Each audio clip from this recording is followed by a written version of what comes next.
जय हिंद दोस्तों, मैं हंस श्रीवास्तव आपके सामने मेरा एक नया वीडियो लेकर आया हूँ। और इस वीडियो में हम लोग बाकी कुछ सब चीज़ों को छोड़ के हमारा एक बहुत ही बड़ा त्यौहार, भारत का बहुत ही बड़ा त्यौहार आया हुआ है, उसके ऊपर हम लोग आज डिस्कशन करने वाले हैं।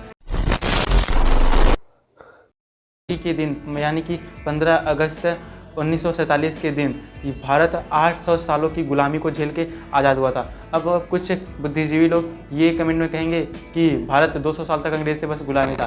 तो भाई ये हमें बताएं कि जो हमारे महाराणा प्रताप थे, रानी लक्ष्मीबाई थी और अलग अलग तरह के लोग थे, योद्धा थे, वो लोग किससे लड़ रहे थे? 600 साल मुग़ल शासन किए भारत पे और 200 साल शासन किए अंग्रेज। अब कितना हो गया आप लोग खुद जोड़ सकते हैं। तो 800 साल भारत गुलामी झेल के आज ही दिन 15 अगस्त 1947 के दिन भारत पूरी तरह से आज़ाद हो गया। आज 15 अगस्त 2023 के दिन भारत अपने आज़ादी के 76वें वर्षगांठ को पूरा किया और हम लोग 77वें वर्षगांठ की शुरुआत आज कर चुके हैं और 76 साल पूरे कंप्लीट हो चुके हैं और 77वां साल आज से प्रारंभ हो चुका है भारत का। भारत की आज़ादी में बहुत ही हमारे महापुरुषों का जो योगदान है वो रहा और हमारा जो देश है ये किसी एक परिवार ने मिलकर आज़ाद नहीं करवाया है। हमारे देश को आज़ाद करवाने के लिए बहुत ही लोगों ने अपने जीवन को कुर्बान कर दिया है, देश के ऊपर न्यौछावर कर दिया है। लेकिन मुझे ये चीज़ बहुत बुरा लगता है कि जब हम लोग किसी एक कोई सारा क्रेडिट दे देते हैं और दूसरे को एकदम पूरी तरह से निगलेक्ट कर देते हैं, जैसे लगता है कि उन्होंने कुछ किया ही नहीं है हमारे लिए। तो मैं आज आप लोगों से अपने इस वीडियो के माध्यम से, चैनल के माध्यम से आप लोगों से रिक्वेस्ट करना चाहता हूँ कि ऐसा ना करें। और जो भी लोग हैं, जो भी मेरे इस वीडियो को देख रहे हैं, वो इतना चीज़ मैं आपसे कहना चाहता हूँ कि हमारे देश को, भारत देश को आज़ाद एक परिवार ने नहीं करवाया है। भारत देश को आज़ाद करवाने के लिए कई लोगों ने, कई सारे लोगों ने, सैकड़ों हज़ारों लोगों ने प्राणों को त्याग दिया है अब भारत देश को आज़ाद करवाने के लिए। भाई 800 साल की गुलामी कम नहीं होती है। अब उसको आज़ाद करवाने के लिए एक परिवार नहीं आज़ाद करवा पाएगा, उसको करवाने के लिए बहुत लोगों ने अपने जीवन को बलिदान कर दिया। लेकिन आज हम उनका नाम नहीं लेते हैं। तो आज से हम लोग एक प्रण लेते हैं कि हम लोग जब भी आज़ादी की बात करेंगे हम लोग सबको इक्वली देखेंगे, किसी को कम या ज़्यादा, किसी को ज़्यादा क्रेडिट नहीं देंगे, क्योंकि हमारे भारत देश को आज़ाद करवाने में सबका एक बराबर महत्वपूर्ण योगदान रहा है। आज 2023 में भारत G20 दुनिया के सबसे बड़े देशों का जो समूह है उसका लीडिंग कर रहा है। मतलब कि भारत एक ग्लोबल पावर के तौर पे उभर रहा है और हमें इस बात को समझना चाहिए कि भारत धीरे धीरे बहुत आगे बढ़ रहा है। हमें कुछ चीज़ों को सुधारनी चाहिए, जैसे कि हम लोगों ने संसद भवन को मेड इन इंडिया बना दिया, मतलब अपने भारत का बना दिया। तो इसी तरह हमें जो भी गुलामी की निशानियां हैं, जैसे कि बहुत सारी चीज़ें हैं, उसको हम लोग को रिप्लेस कर देना चाहिए, चेंज कर देना चाहिए। क्योंकि ये सब चीज़ें हमें गुलामी की याद दिलाती हैं और हमें इसको बदलने की बहुत ही ज़्यादा आवश्यकता है।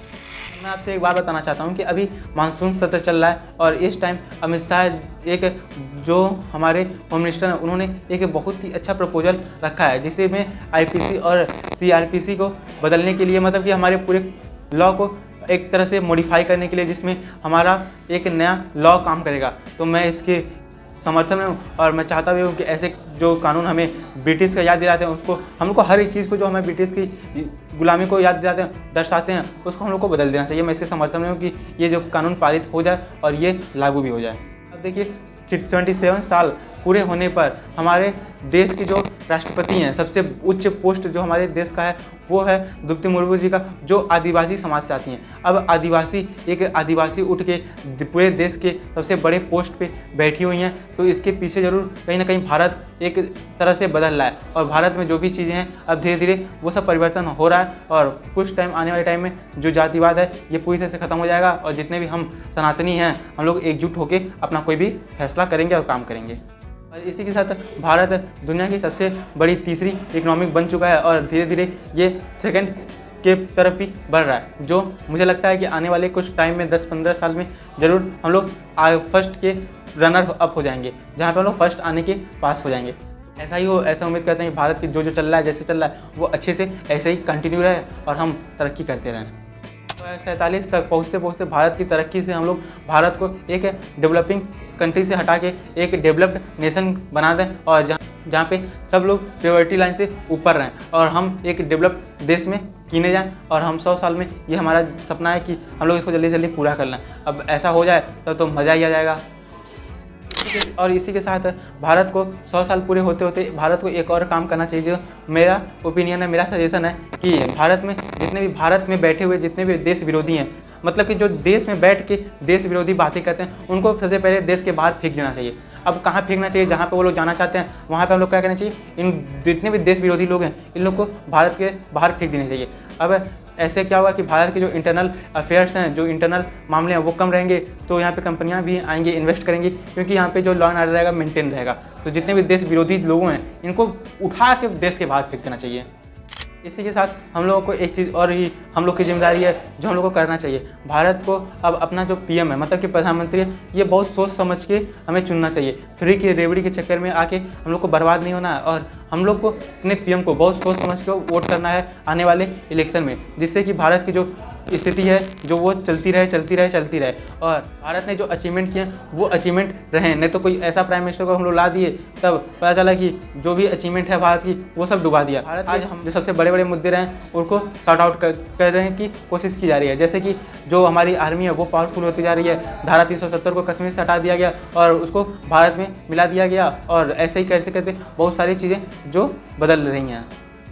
और राम मंदिर के जो फैसला आया था उसके ऊपर भी बहुत ही खुशी हुई कि हमारे देश में हमारी जो संस्कृति है वो वापस आ रही है धीरे धीरे, और हमारी संस्कृति वापस आ जाए, और हमें इससे ज़्यादा क्या चाहिए। और हम अपनी संस्कृति को नहीं भूल सकते, क्योंकि पूरे दुनिया में सबसे पुरानी संस्कृति सनातन धर्म है, और सनातन धर्म को हम छोड़ के कोई और चीज़ को नहीं हम अडॉप्ट कर सकते। हमको हमारा सनातन धर्म सर्वश्रेष्ठ है।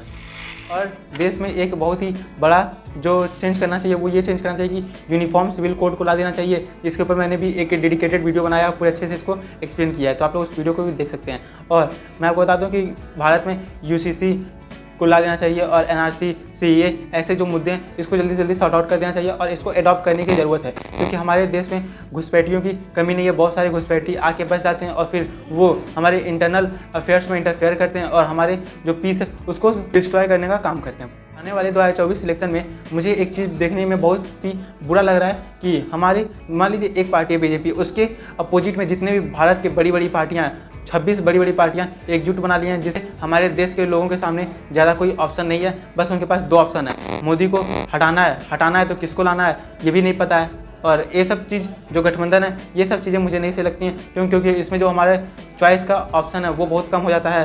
अब जो लोग हटाना भी चाहते थे वो लोग सोचेंगे कि अब लाएंगे तो किसको लाएंगे, क्योंकि जो भी ऐसी गवर्नमेंट होती है वो बहुत ज़्यादा दिन तक चल नहीं पाती है और अच्छे से सर्वाइव नहीं कर पाती है।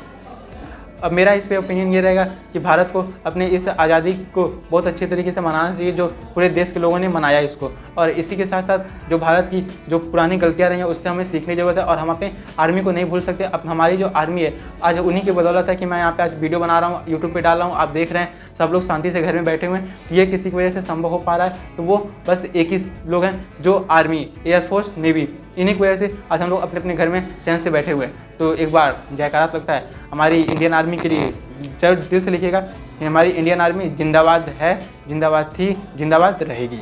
मैं आपको बधाई देना चाहता हूँ अपने स्वतंत्रता दिवस की। आप सभी को मेरे चैनल अंश लाला रिसर्च चैनल के हिसाब से बहुत बहुत ही बधाई हो, और मैं उम्मीद करता हूँ कि ऐसे हम लोग तरक्की करते रहें। अगर वीडियो आपको पसंद है तो वीडियो को लाइक कमेंट से जरूर करते हैं, और अभी तक मेरे चैनल अंश लाला रिसर्च चैनल को जिन्होंने सब्सक्राइब नहीं किया मेरे चैनल को सब्सक्राइब करिए। फिर मिलते हैं इसके नेक्स्ट वीडियो में किसी नए टॉपिक के साथ। तब तक के लिए जय हिंद, जय भारत, जय श्री राम।